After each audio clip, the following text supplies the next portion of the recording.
Boa noite. Boa noite, gente. O horário de verão é sempre muito bom, não é? O primeiro dia de horário de verão é um negócio pavoroso, porque parece que a gente entrou num fuso horário mesmo, que a gente não consegue se ajustar, não é verdade? Esse negócio de 7 horas da noite, o sol está rachando ainda, até a gente se acostumar é meio difícil ainda. Mas é bom. Eu particularmente, eu gosto do horário de verão. Tem muita gente que não gosta, essa semana mesmo, a gente sempre escuta. Quem gosta, gente, do horário de verão? Levanta a mão aí, quem gosta. Opa, tá vendo? Quem não gosta, perde. Ou quem não gosta, ganha de longe, né? Eu escutei uma pessoa falando assim, o horário de verão é difícil. Quem já tinha que acordar 4 horas da manhã, como é que fica?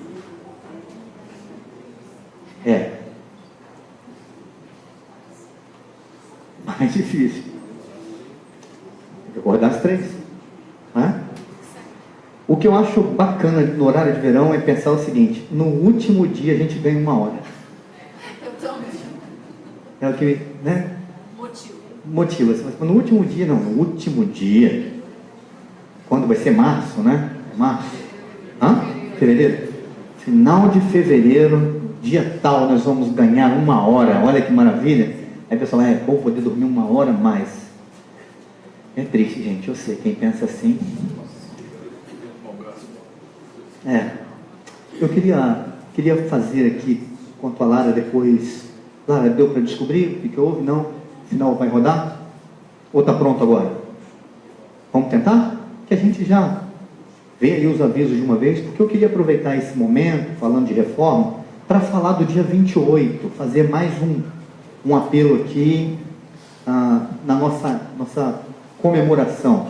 Vamos lá, vamos ver se a gente consegue aí, a gente já resolve isso e você não fica sem os avisos. Deixa lá, a gente não combina. Então tá bom. Então vamos lá, gente. Se por um acaso os avisos não rodarem aqui, você vai recebê-los no seu celular, esse videozinho normal. E agora ficou ruim, porque falou tudo agora aqui. Okay. No dia, pelo menos eu queria só destacar no dia 28. Gente, no dia 28 nós temos uma programação muito, muito importante para a Igreja Presbiteriana, como a maioria de nós aqui da nossa igreja já conhece, já sabe. Nós teremos uma comemoração a nível estadual, os 100 anos da reforma, os 500 anos de reforma protestante no Rio de Janeiro. Estamos esperando, a IPB espera reunir cerca de 10 mil pessoas para este encontro. A nossa igreja já alugou um ônibus para que pudéssemos participar, para que possamos participar deste encontro. E eu queria desafiar você a dar o seu nome, mandar aí o seu ok para o nosso secretário, professor, eu quero participar, eu quero estar nesse dia. O ônibus sairá daqui às 8 horas da manhã e o culto será lá numa das, fugiu o nome, Arenas Olímpicas, às 14 horas. Então será um tempo muito precioso, um culto, uma comemoração grandiosa. A Igreja Presbiteriana do Brasil, entendendo da importância do Estado do Rio de Janeiro no começo do presbiterianismo, resolveu fazer deste dia a principal comemoração dos 500 anos de reforma, ou da reforma protestante. Então, gente, é um tempo realmente para celebrarmos. Nós temos poucas vagas já no nosso ônibus, então eu queria dizer para você, não perca essa data, ok? Eu queria mostrar aqui o nosso vídeo da série um pouquinho.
Ok. Você que não assistiu o vídeo Lutero, que fala aí dessa ação, digamos assim, de Martinho Lutero, que marca o início da Reforma Protestante, pode assisti-lo aí no nosso canal do YouTube. Então não deixe de ver, você que não assistiu, vale a pena, é parte importante da história e de tudo aquilo que faz parte da nossa história hoje e daquilo que nós representamos enquanto Igreja Reformada no Brasil. A gente tem conversado aqui durante esse mês a respeito dessa temática. Nós usamos aqui como base bíblica os livros de Esdras e Neemias, porque creio serem os reformadores ou principais reformadores da Bíblia, aqueles que promoveram reformas no seu tempo, promoveram reformas no meio do seu povo. Então eles nos dão aqui a base para a gente pensar e refletir acerca da Reforma Protestante. Não tem como falar de Reforma Protestante sem falar da própria história, sem pensar em alguns acontecimentos. E aqui nos estudos de quinta-feira nós tivemos aqui o privilégio, recentemente, de fazermos a leitura das 95 teses de Martinho Lutero. E, semelhança do que falamos anteriormente, foi uma grande decepção para muita gente. Por que decepção? Porque as 95 teses de Lutero não foram a causa da Reforma Protestante. Quando a gente lê as 95 teses, as pessoas que estavam aqui na quinta-feira, terminadas a leitura, terminadas todas as teses, as pessoas falaram assim, mas só isso? Foi isso aí, Martinho Lutero? Mas ele não brigou, não detonou todo mundo? É isso mesmo? É isso mesmo. Então, tem um irmão da igreja que falou assim, pastor, eu não entendi ainda as 95 teses. E não tem muita coisa a entender. Porque elas não foram a causa da Reforma Protestante. As 95 teses, elas versavam basicamente acerca da indulgência, ou da prática da indulgência da igreja romana naqueles dias. A igreja cobrava tudo, cobrava perdão, vendia passaporte para o céu, vendia-se a vida eterna, vendia-se a saída das pessoas pelo purgatório. Eu disse que no primeiro sermão, a frase da pregação das indulgências era: assim, quando a moeda cai, como o tilintar da moeda no gasofilácio, uma alma sai do purgatório. Essa era a frase de uma pregação, e tinha um monge, tinha um padre especificamente reservado, separado para essa pregação, e ele pregava para todos os lugares. Então Lutero, quando ele vai escrever sobre essa prática de indulgência, ele vai dizer o seguinte: olha, isso não está certo, isso está errado. E ele vai explicar sobre perdão, sobre quem pode perdoar, falando que Deus pode perdoar, é só Deus que pode perdoar os pecados. Ele diz, olha, ao invés de pagar perdão, pagar uma penitência, seria melhor que um cristão pegasse esse dinheiro e ajudasse os pobres. O curioso é que Martinho Lutero chega a dizer o seguinte: o Papa não sabe disso.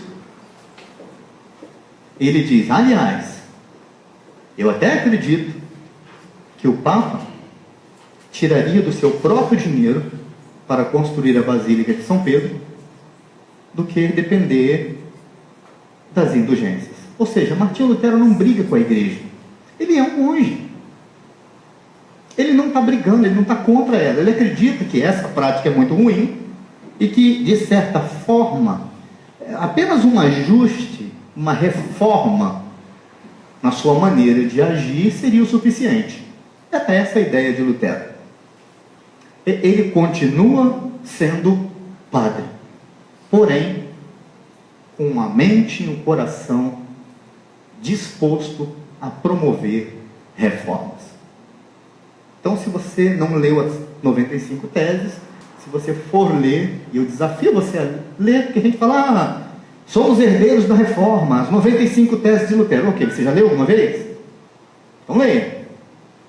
Mas leia nessa perspectiva. Ou seja, mas o que foi então a reforma protestante? O mundo estava em reforma. Tinha muita gente que via as práticas da igreja, a maneira como a igreja entendia as escrituras, como era feito. Era tão complicado, que naqueles dias a igreja dizia e defendia que só o clero poderia se aproximar das escrituras, só os padres, os bispos. O fiel não podia. As missas eram todas em latim. Então, quem falava latim naquela época? Só quem estava realmente à frente da igreja. Agora, quem é mais interessante? A missa era rezada, dirigida de costas. Então, ao invés do padre estar olhando para vocês, ele voltado para o altar.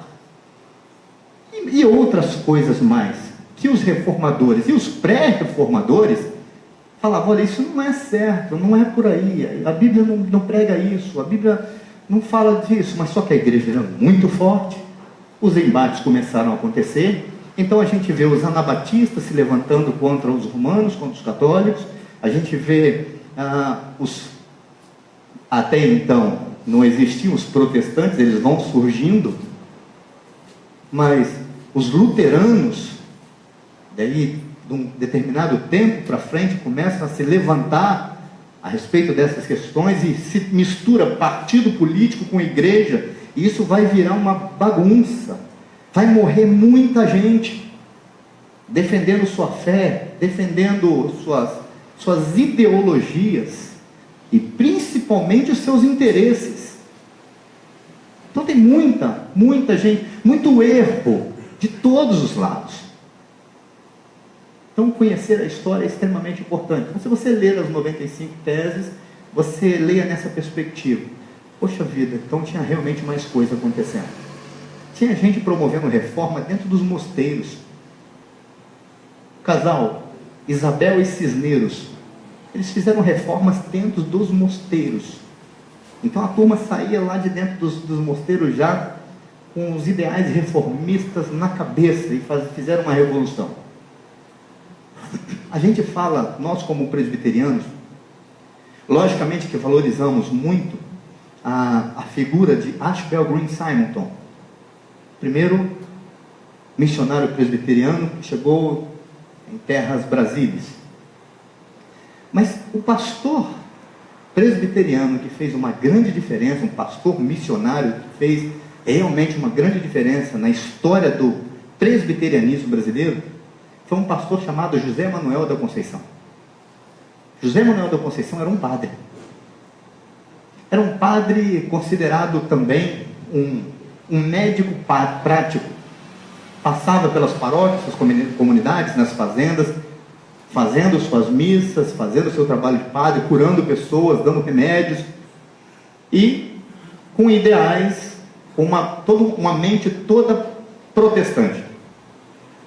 Então aquela turma, pós-Simonton, quando alguém o conhece, começa a trabalhar com ele se torna um protestante, se torna um pastor, o primeiro pastor brasileiro ordenado ao Sagrado Ministério pela Igreja Presbiteriana, e ele vai voltar em todas as comunidades por onde ele tinha passado como padre, e agora pregando como pastor protestante. O eixo Rio-São Paulo foi totalmente mudado pelo trabalho de José Manuel da Conceição. Grandes reformas promovidas por este homem também. Muita gente trabalhou bastante por tudo isso. Então a gente tem olhado aqui na história, ou nos nossos domingos aqui, para Lutero, com base em Esdras e Neemias, e também o próprio Calvino. São aqui os grandes ícones da nossa reforma protestante, da nossa história. E eu queria nessa noite refletir com você a respeito de uma seguinte questão: o que será que Deus nos deu que realmente faz a diferença na nossa vida? O que Deus deu para a gente que realmente causou transformação e causa até hoje? Eu quero, com base nesse texto aqui de Esdras, capítulo 9, pensar um pouco, refletir com você meu querido irmão, minha querida irmã, a respeito desta questão que Deus deixou aí para a gente. Você pode abrir a sua Bíblia em Êxodo capítulo 9, pode compartilhar com quem estiver sem Bíblia do seu lado.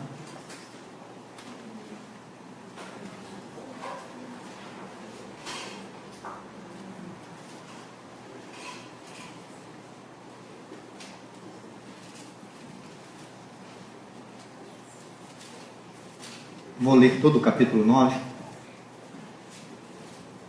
que diz assim, esteja atento aí que eu vou pedir vocês para fazer participar da leitura com alguns versículos. Esdras, capítulo 9, versículo 1, acabadas, pois estas coisas, vieram ter comigo os príncipes, dizendo, o povo de Israel, e os sacerdotes e os levitas, não se separaram dos povos de outras terras com as suas abominações. Isto é, dos cananeus, dos heteus, dos ferezeus, dos jebuseus, dos amonitas, dos moabitas, dos egípcios e dos amorreus. Versículo 2, igreja, por favor. Pois tomaram das suas filhas para si e para seus filhos, e assim se misturou a linhagem santa com os povos dessas terras, e até os príncipes magistrados foram os primeiros nessa transgressão. Ok, você pode deixar sua Bíblia aberta aí, só para eu comentar aqui já uma explicação desse texto. Toda essa parte agora da missão de Esdras, que começa aí no capítulo 9, que agora reformas vão acontecer. Ela vai terminar lá no capítulo 10, versículo 44, ou seja, vai terminar mesmo no final do livro. E é muito duro o que vai acontecer no último capítulo do livro de Esdras. Muito duro. A gente vai ver isso semana que vem. Vou dar só uma dica. Aqui a gente acabou de ler sobre os casamentos. Eles voltaram para a sua terra e agora o templo está construído. E eles agora, cada um volta para a sua herança. Só que eles passaram 70 anos fora. Quantas gerações em 70 anos? E então, no meio de outros povos, eles se casaram com outras mulheres de outros povos. As mulheres se casaram com homens de outros povos. 70 anos. Então agora eles têm filhos, netos, netas, com essa gente. E no capítulo 10,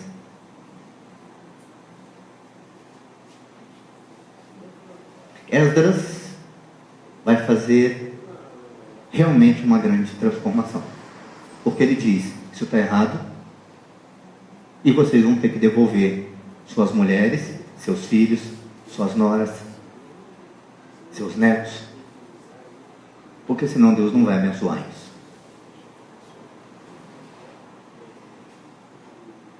E o capítulo 10 narra essa história. É tão grave o que acontece, que a lista de quem tinha se casado com gente de outros povos está registrada no capítulo 10. Então, domingo que vem a gente conversa sobre isso. Os versículos 1 e 2, como vocês leram, mostra aqui que a condição espiritual de Israel é revelada por alguns líderes a Esdras. O que os líderes falam com ele nesses dois versículos? Olha, voltaram. Então toda vez que a gente lê essa expressão aí na Bíblia, essas coisas, passadas essas coisas, acontecidas essas coisas, tem um monte de acontecimentos anteriores.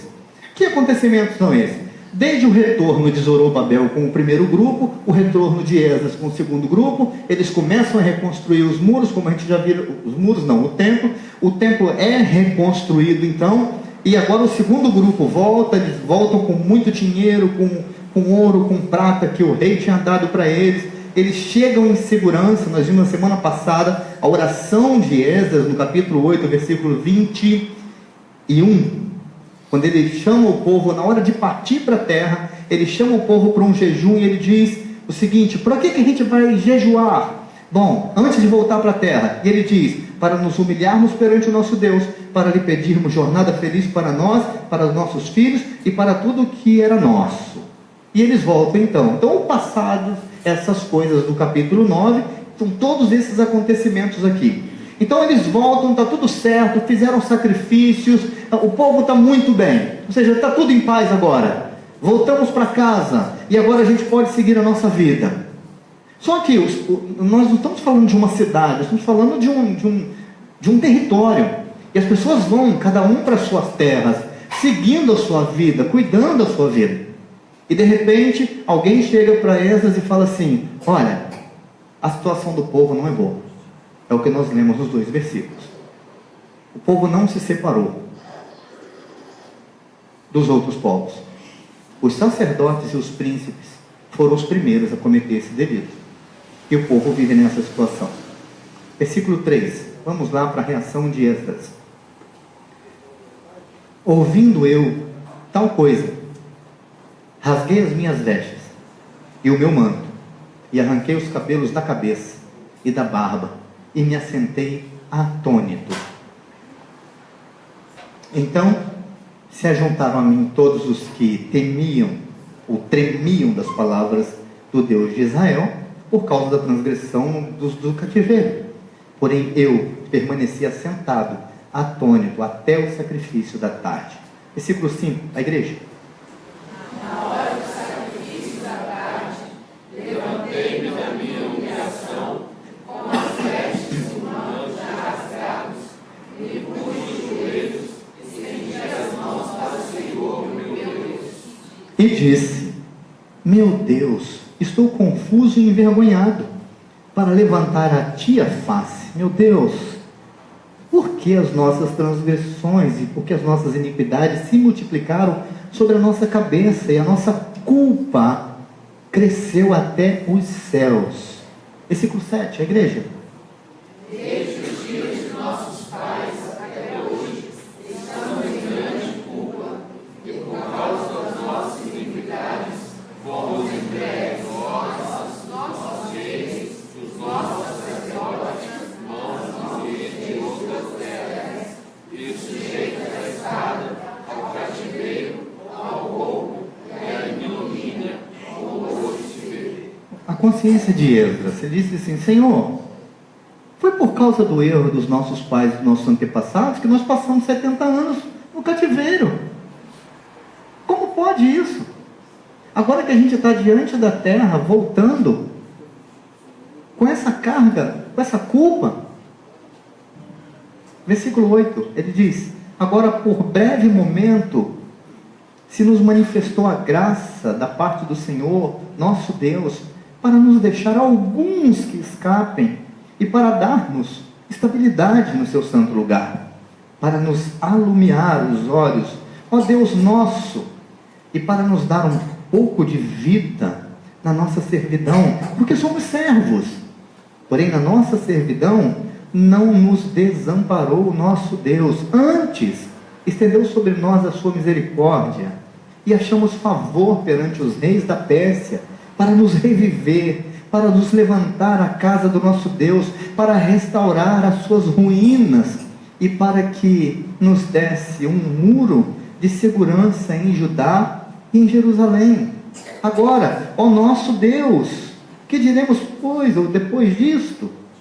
Pois deixamos os teus mandamentos, que ordenaste por intermédio dos teus servos, os profetas, dizendo, a terra em que entrais, para possuir é terra imunda, pela imundícia dos seus povos, pelas abominações com que na sua corrupção a encheram de uma extremidade à outra. Por isso, não dareis as vossas filhas a seus filhos, e suas filhas não tomareis para os vossos filhos, e jamais procurareis a paz e o bem desses povos, para que sejais fortes e comais o melhor da terra, e a deixeis por herança a vossos filhos para sempre. Depois de tudo que nos tem sucedido por causa das nossas más obras e da nossa grande culpa, e vendo ainda que tu, ó nosso Deus, nos tem castigado menos do que merecem as nossas iniquidades, e ainda nos deste este restante que escapou, tornaremos a violar os teus mandamentos e aparentar-nos com os povos dessas abominações?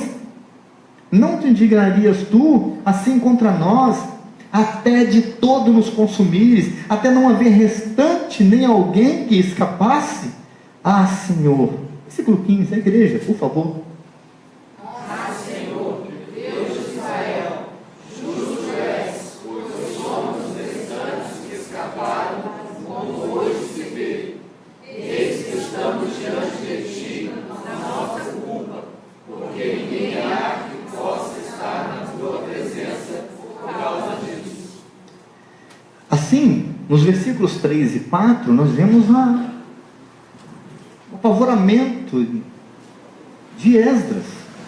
2 vezes aparece a palavra atônito, ou seja, ele não sabe o que fazer, ele está tonto diante disso, diante do que aconteceu, da situação que está instalada em todo o seu povo.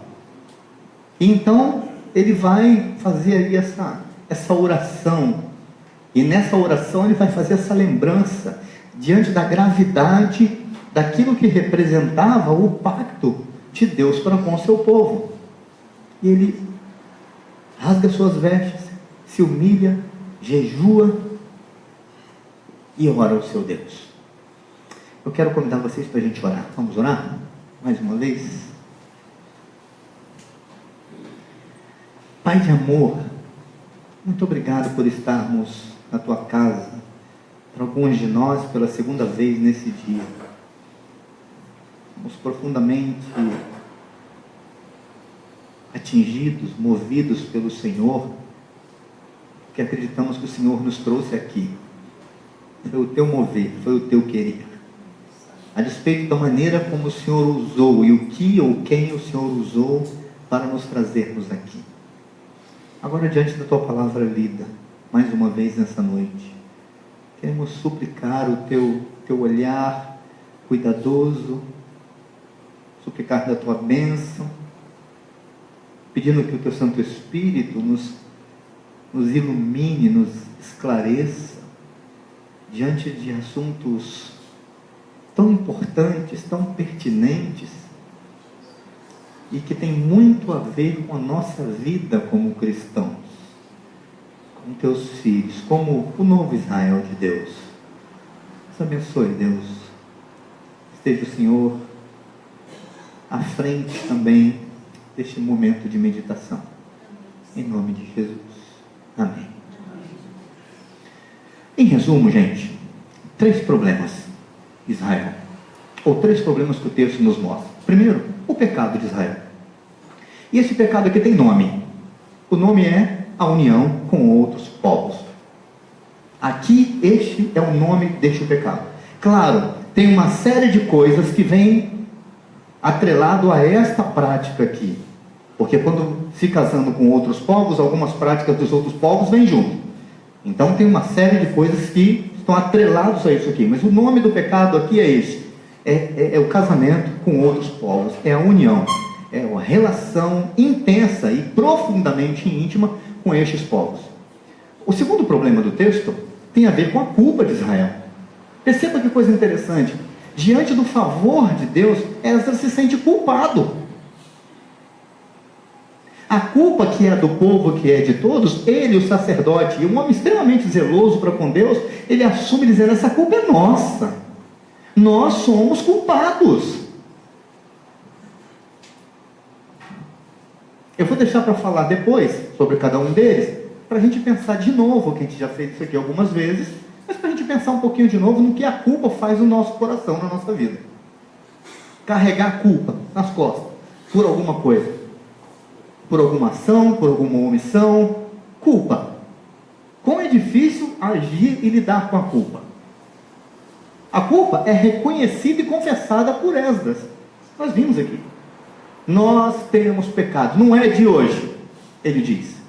E o terceiro problema aqui tem a ver com a inconstância de Israel. Nós já falamos sobre isso também aqui na igreja. Quem tem problema com inconstância? Israel é assim, cheio de altos e baixos. De repente eles capítulo 8, olha só que coisa interessante. Dá uma lida comigo no livro de Neemias, capítulo 8. Você sabe que Esdras e Neemias na Bíblia hebraica fazem parte do mesmo livro, então eles estão contando basicamente de uma mesma história, numa sequência. Eles estão juntos, Esdras e Neemias estão vivendo ao mesmo tempo. Mas olha o capítulo 8, diz quando eles leem, quando Esdras lê o livro da lei perante o povo. Olha a consideração que esse povo tem pelo livro da lei, pelo respeito que eles têm pelo livro da lei e pela importância que esse livro tem. Versículo 6, ele diz assim: Esdras bendisse ao Senhor, o grande Deus. Você está acompanhando? Neemias capítulo 8, versículo 6. Esdras bendisse ao Senhor, o grande Deus, e todo o povo respondeu: Amém, amém. E levantando as mãos, inclinaram-se e adoraram ao Senhor com o rosto em terra. Eles pediram ao Esdras para que ele pudesse ler a lei de Deus, Gênesis a Deuteronômio.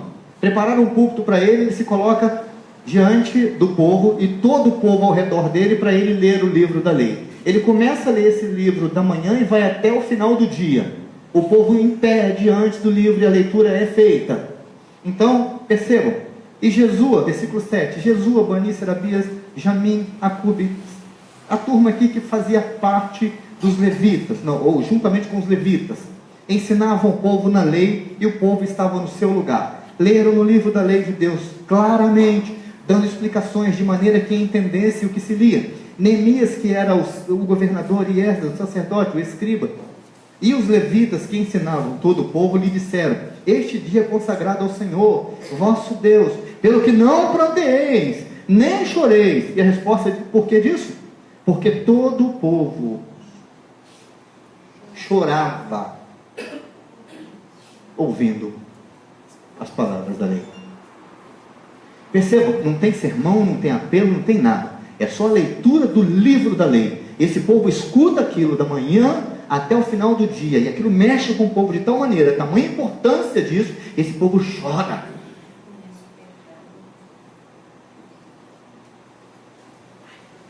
Vai me dizer que essa lei não é importante para eles? Ah, é importante. Declaradamente importante. Mas vamos falar da inconstância que a gente estava falando? É um povo que declara com a boca que isso aqui é importante, mas com a sua vida? Alguma semelhança com povos de outros tempos? Bom, vamos lá. Rapidinho sobre cada um desses problemas. Voltando agora, gente, lá para Esdras, capítulo 9. Foi boa a pergunta da Miriam. Esdras ou Esdras, né? Esdras. Costume de falar Esdras. É igual a letra E, não é? Eu aprendi desde a infância que A, E, I, O, não é? E. Não, eu aprendi E. É? Também é, né?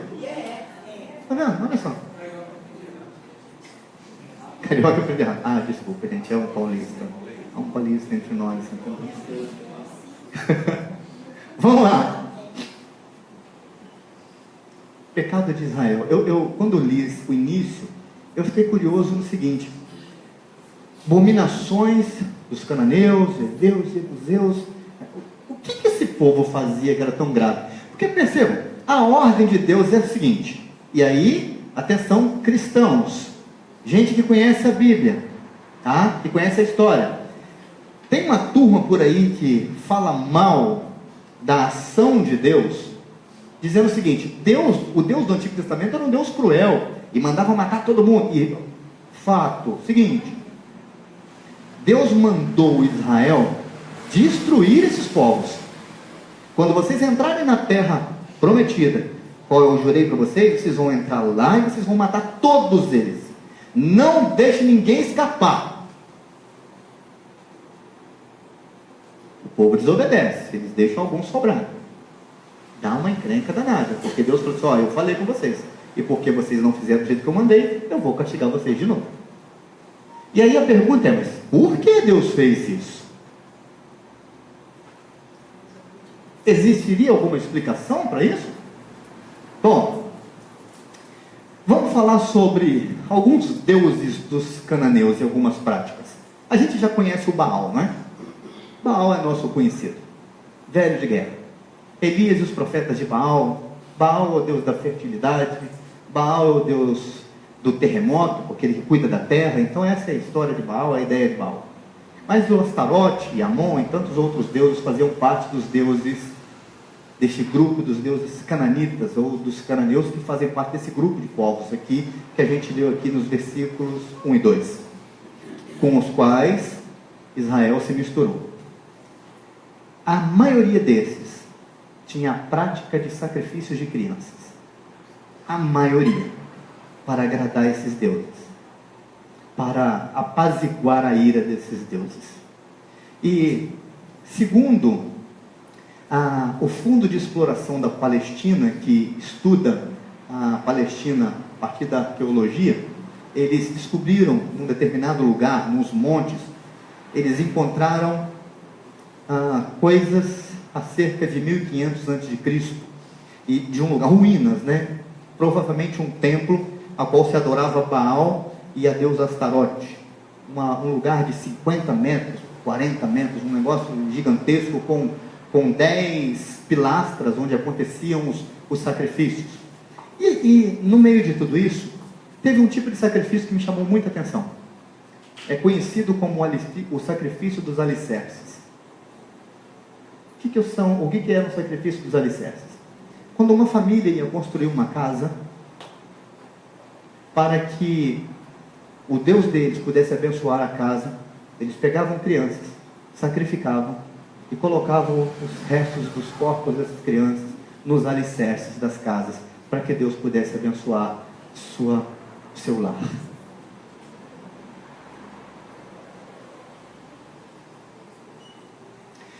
Quando eles fizeram essas escavações, a Astarote era a deusa das provocações e dos desejos sexuais, em tudo que se fazia.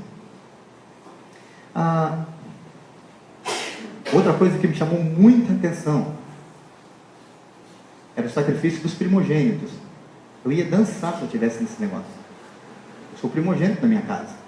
Os primogênitos eram sacrificados. Você também, né, Léo? Deu sorte, então. Ou teria dado sorte. Esse é um jarro, ou um dos jarros que foram encontrados nesse lugar de exploração, em Gesem, que tem ali 2 vasos e os restos de uma criança que foi sacrificada a Baal. É para este povo que Deus olha e fala: mata tudo. O pecado de Israel é se casar com gente que pratica essas práticas, ou que pratica essas coisas.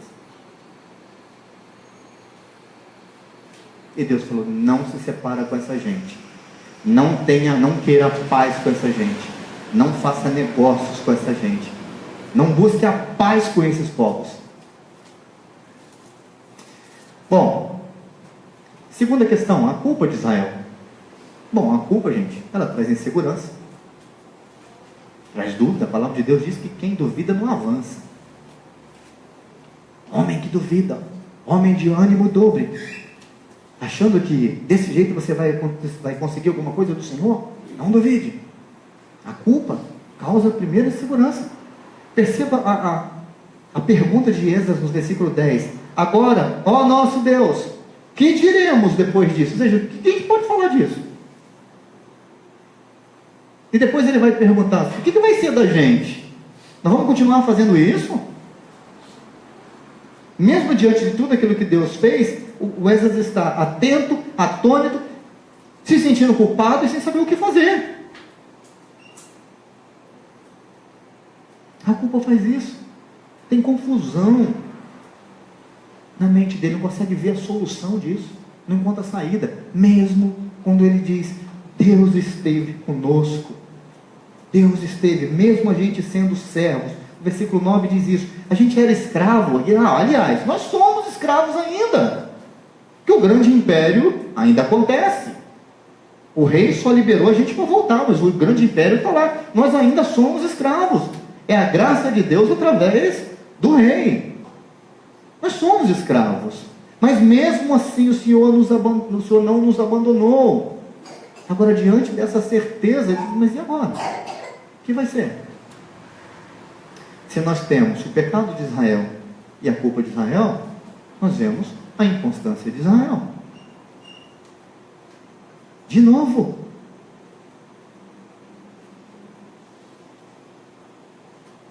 Essa pergunta é boa para casais, né? Quando a esposa e o marido conversando, diante de um problema que já vem acontecendo, uma ou duas vezes, o marido chega, então, pois é, né? Eu fiz de novo, errei. A esposa, de novo. E esse de novo dói. Mas a inconstância de Israel tem de longa data. Desde Moisés, quando a lei é dada. Não dê suas filhas para os filhos de outros povos. Não pegue suas filhas, não faça acordo com esses povos. Mas e agora então, diante da nossa culpa, o que vai ser? Talvez seja o questionamento de Esdras, que revela a inconstância de Israel.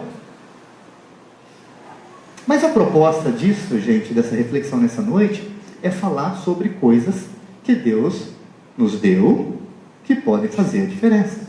Coisas que Deus nos deu, que fazem a diferença. Essa é a proposta, desde o início. Então aqui é só o problemão. Então eu creio que exista aqui nesse texto, pelo menos, 3 coisas, 3 elementos que andam na mão contrária, ou seja, na contramão, na contraposição desses 3 problemas aqui. Eu queria compartilhar essas 3 coisas com vocês. A primeira dessas coisas é a vontade de Deus.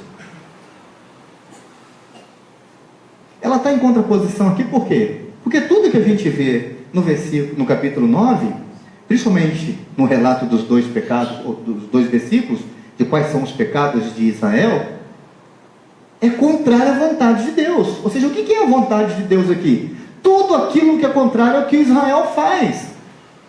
Não importa em que ano, em que época, em que data que seja, a vontade de Deus aponta para uma direção, mas o Israel quer ir para outra, porque o que está valendo é a vontade de Israel. Isso é tão antigo quanto a própria história da humanidade. Nos nossos dias nós vivemos um drama em relação a isso, porque o mundo inteiro diz que a sua vontade, que a minha vontade é a coisa mais importante desses dias. Que você é senhor da sua história. Você pode, a sua vontade é que vale. E em nome dessa vontade vale qualquer coisa. É o que o mundo prega. Mas quando isso começou? Numa conversa muito interessante com uma mulher e uma serpente.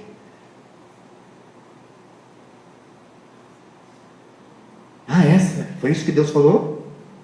Essa é a vontade dele? Parafraseando. Mas e a sua vontade? Não conta? A vontade de Deus está em contraposição àquilo que Israel faz. Agora, segundo a Bíblia, o que é ou como é essa vontade de Deus? Vamos ler juntos? Segundo a Bíblia, ela é boa, perfeita e agradável. A gente precisa acreditar nisso. Que se a vontade de Deus estiver acima da nossa vontade, não tem outro resultado senão a gente se dar bem nessa história. Porque a vontade de Deus é boa, perfeita e agradável. A vontade de Israel prevalecia nesses tempos.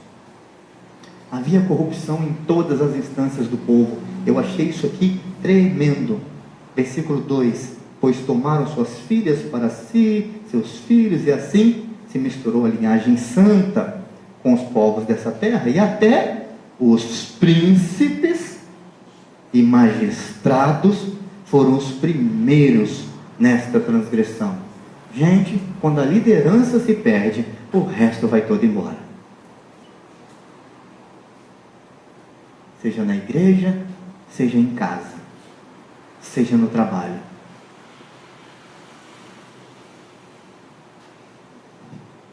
perderam com a linhagem santa, ou seja, essa história de santidade não tem importância. E a vontade de Deus é que esse povo fosse santo. É a contraposição da história, o revés da história. Essa lista aqui dos primeiros a cometerem os delitos, terrível. Agora, precisa ser destacado a atitude de Esdras.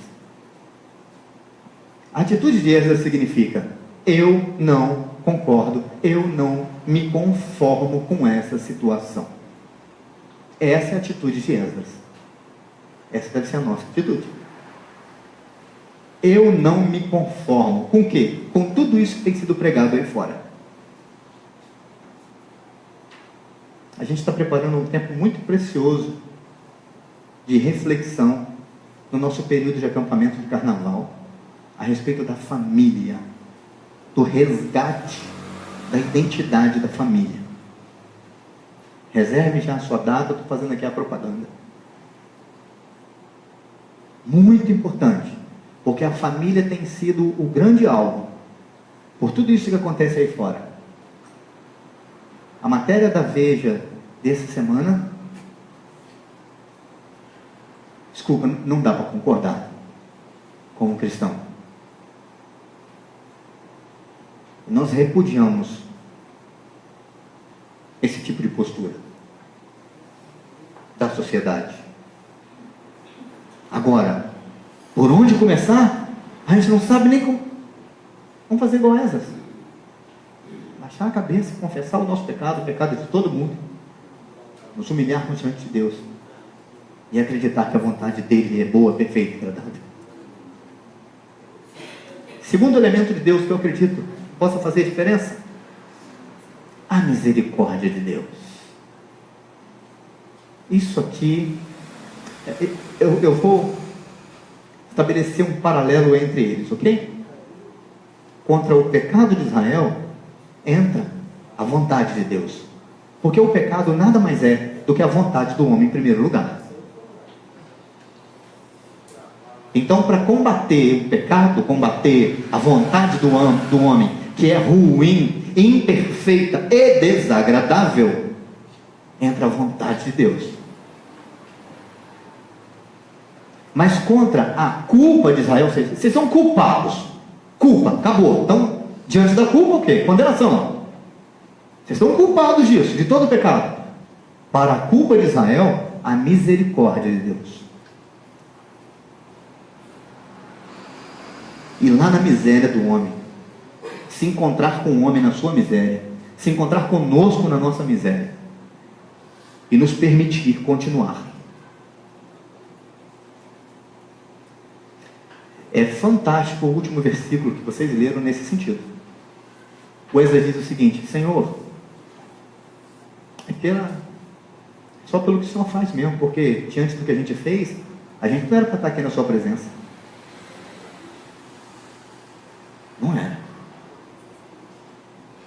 Mas a Bíblia diz que a misericórdia do Senhor é a razão de não sermos consumidos. Por que vocês estão de pé ainda? Por que mesmo quando escravos, a gente continuou, o Senhor continuou agindo? Porque a misericórdia do Senhor é a razão de não sermos consumidos. Por isso Deus deixa alguns escapar. Deus deu estabilidade para eles, enquanto os outros povos não tinham estabilidade. O Esdras diz: o Senhor nos iluminou os olhos, o Senhor nos manteve em lugar firme, nos trouxe vida enquanto tudo ao redor é morte. O Senhor nos permitiu levantar a casa de Deus. Ou seja, em tudo isso o Senhor restaurou o que estava em ruínas. O Senhor reformou a nossa história, mudou mesmo tudo. O que é isso? Isso é misericórdia, em meio à culpa.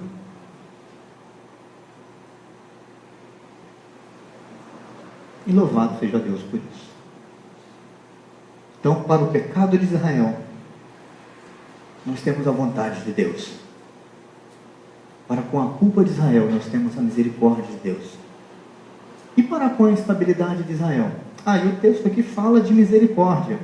O versículo 9 diz: porque somos servos, porém na nossa escravidão não nos desamparou o nosso Deus, antes estendeu sobre nós a sua misericórdia. A ideia é Deus cobriu o povo como quem cobre com um lençol, com um manto. Um manto feito de misericórdia.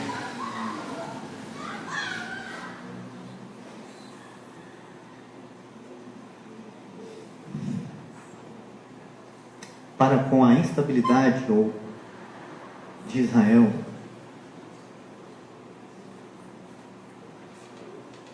nós temos a graça de Deus contra a inconstância de Israel. Sobre a misericórdia, e esse povo continuar sendo escravo como sempre foram, eu queria ler uma frase de Lutero. Lutero disse certa vez: uma masmorra com Cristo é um trono, e um trono sem Cristo é um inferno. Ou seja, a questão não é onde estivermos, a questão é se Deus estará conosco. A graça de Deus, então, é a contraposição de Deus para com a inconstância de Israel.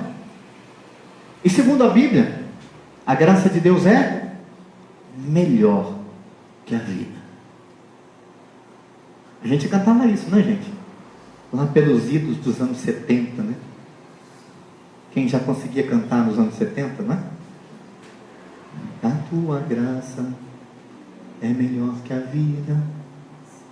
Conhece? A tua graça é melhor que a vida. Os meus lábios te louvam, em dizer-te-ei, e em teu nome minhas mãos levantarei. Dona Lélia, próximo domingo a gente pode fazer uma dupla eu e a senhora. O Rodney toca, que já conhece ali.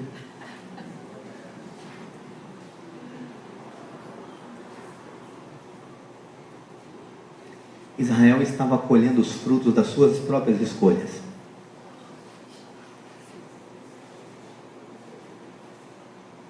Eu acho esse texto, versículo 13, gente. Aqui está a graça no versículo 13, vamos ver? Esdras diz: depois de tudo o que nos tem sucedido por causa das nossas más obras e da nossa grande culpa, e vendo que tu, ó nosso Deus, fez o quê? Nos tem castigado quanto? Menos do que merecem as nossas iniquidades. Ou seja, Deus está dizendo, o Esdras está dizendo: Senhor, a gente merece um castigo maior. A gente não está tendo o que a gente merece. Ou melhor, vamos inverter.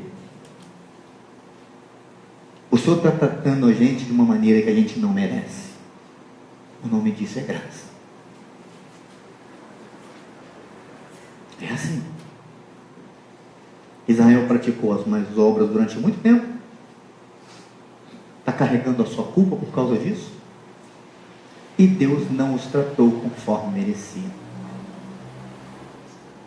E o Esdras fala também algo, dizendo o seguinte: olha, essa turma que está aqui, que escapou, é uma turma que está tendo uma segunda chance. É a turma que tem uma segunda chance. Errou, falhou, mas estão de pé. Ou seja, o Senhor está dando uma outra chance para eles. Queridos, eu acho isso extremamente aplicável aos nossos dias. Nós erramos, falhamos, mas estamos aqui hoje. E se nós estamos aqui hoje, é porque Deus nos deu uma nova oportunidade. Para amanhã, tentarmos fazer melhor do que fizemos hoje. Então, vamos atualizar isso? Porque isso aqui está lá para 530 antes de Cristo, 470 antes de Cristo, é muito tempo, né? Vamos trazer isso para os nossos dias? Para os nossos dias, então a gente faz o seguinte: vamos primeiro partir do problema. Nós também temos pecado contra Deus. Não é de hoje. Se a gente começar a pensar nos nossos pais, nossos avós, a herança de pecado é longa.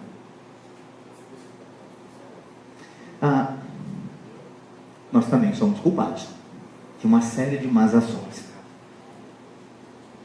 E alguns de nós, hoje, agora, neste templo, que nos assistem também pela internet, são pessoas que sofrem com a culpa.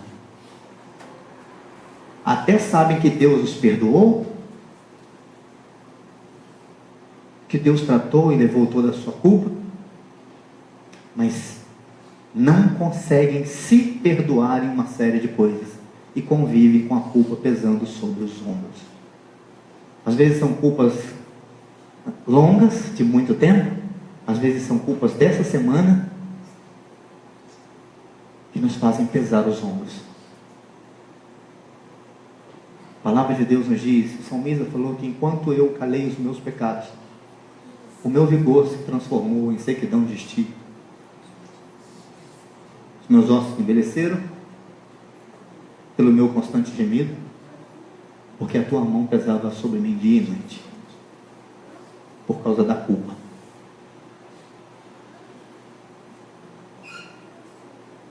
Ah, mas não tem só a culpa pesando sobre nós. Tem a nossa inconstância também. Hoje a gente pode estar muito bem diante de Deus e dos homens. Amanhã parece que a fé foi embora. Hoje a gente está feliz, amanhã a tristeza nos assalta. E assim caminha a humanidade, com passos de formiga e sem vontade, já disse o poeta. Pesado às vezes sair de casa, diante do pecado, diante da culpa, diante da instabilidade, da inconstância e da insegurança que vivemos por causa do pecado. Sabe qual foi a primeira consequência do pecado? Medo. A culpa veio depois, mas primeiro foi medo. Adão teve medo de aparecer diante de Deus porque tinha pecado. E depois o peso da culpa veio sobre ele. Mas, pastor, ok, 3 problemas nos nossos dias. Os 3 elementos de Deus também nos servem? Claro. Lógico.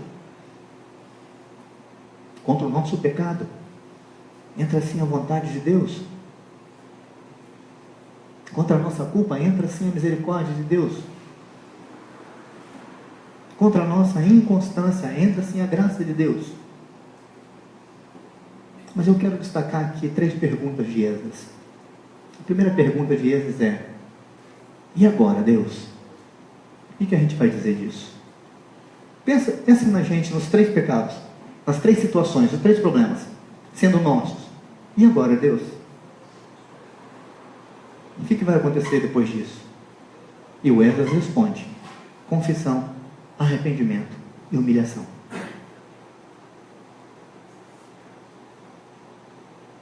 A segunda pergunta de Esdras, que ele faz nesse texto, é a seguinte: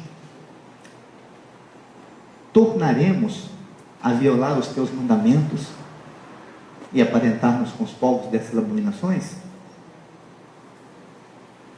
Sinceramente, gente, a resposta? Sim.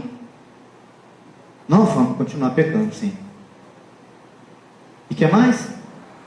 A gente tem boas justificativas para isso. A vida é injusta, o mundo é injusto, o Brasil é corrupto, a sociedade é assim, não tem jeito de falar assim, não tem como se posicionar diferente. A gente tem muita justificativa. Não posso isso, não posso aquilo.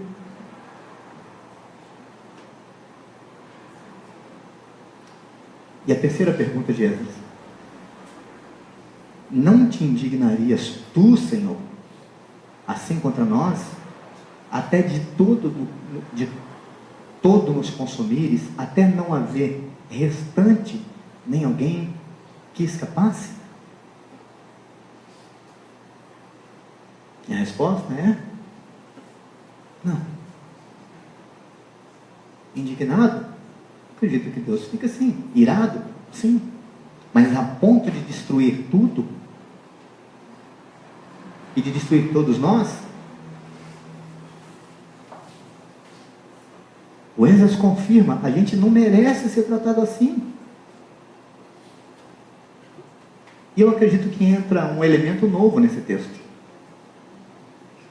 O Esdras fala no versículo 15. Ele diz: Ah, Senhor, Deus de Israel, justo és, pois somos os restantes que escaparam como hoje se vê. E eis que estamos diante de Ti, na nossa culpa. Ou seja, o Senhor não nos destruiu, porque ninguém há que possa estar na Tua presença por causa disso. Ou seja, diante do que a gente fez, não era para a gente estar aqui, mas a Tua justiça é diferente da nossa justiça. E louvado seja Deus por isso. Portanto, o que Deus nos deu que faz a diferença para os nossos dias? A gente poderia dizer: a sua vontade, a sua misericórdia e a sua graça. Eu vou além. Eu vou trocar tudo isso por uma palavra só.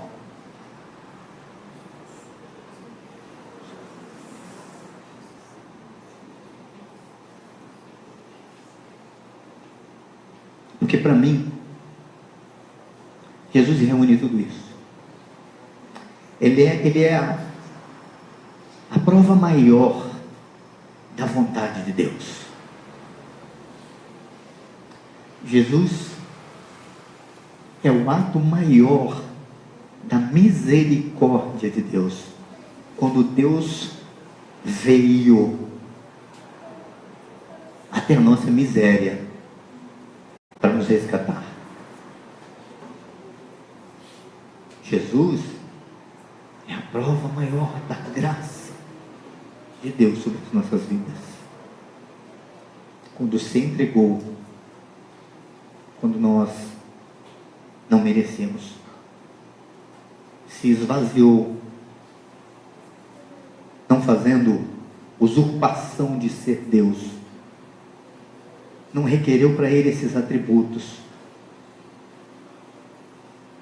E para ser mais bacana, lá naquela cruz, você já me ouviu falando isso, eu vou repetir. Quando Ele diz: Deus meu, por que me desamparaste? É a única vez em que Jesus não chama Deus de Pai. Naquele ato da cruz, Jesus abre mão da sua filiação de Deus, para que eu e você pudéssemos ser chamados filhos de Deus. O que é isso? Isso é reforma na nossa história. Isso é mudança radical. Creio. Podemos ler juntos esse parágrafo aí? Vamos lá, a igreja? Esdras.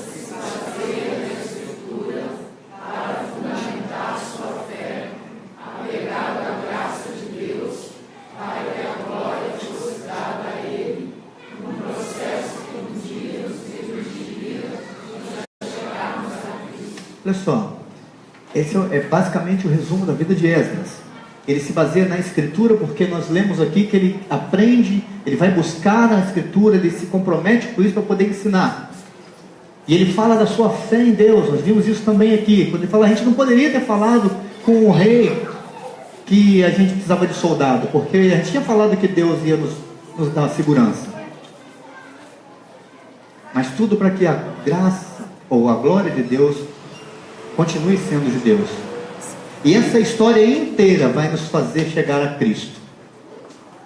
A semente da mulher foi preservada através da vida de Esdras. E só para parafrasear com tudo isso, gente, diante dessa história do resumão de Esdras, eu queria usar esses termos aqui: só a escritura, só a fé, só a graça, a glória é só a Deus e somente Cristo. 500 anos de reforma protestante. Esdras e Neemias e as reformas necessárias. Que reforma a gente precisa hoje? Que tipo de reforma a gente ainda precisa? Será que seria uma reforma institucional como a de Lutero? Eu pretendo responder isso só no último sermão da série, no nosso último encontro. Quero mostrar para você que tipo de reforma eu acredito que a igreja precisa hoje. Aliás, eu já estou mostrando, eu só vou declarar no último domingo. Vamos orar?